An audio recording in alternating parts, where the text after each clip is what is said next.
গতকাল রাতে খাওয়ার সময় মাকে আমার এক্সের গল্পটা বললাম। ঘটনাটা এমন হলো যে ব্রেকআপের পর আমার এক্স প্রেমিকার সঙ্গে দেখা দেখেই দুই হাত তুলে হাঁক দিতে তার দিকে দৌড় দিলাম।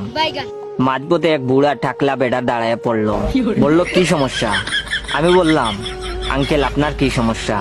লোকটি এবার মহা ক্ষেপে বলল, আমার বউয়ের দিকে অমন করে দুহাত তুলে দৌড় দিচ্ছেন কেন? আমি একটু বেবাচেকা খেয়ে গেলাম। তারপর নিজেকে একটু সামলে বললাম, আপনার বউ কোনো কারণে একদিন আমাকে জুতা পেটা করেছিল, আজকেও যাতে না করে সেই জন্য মাপ চাইতে যাইতেছিলাম।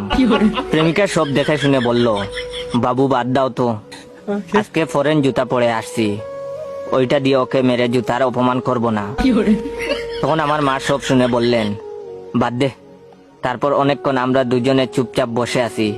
এরপর হঠাৎ মা বললেন, হারে সত্যি কি ওই মেয়ে তোরে জুতা পেটা করছিল?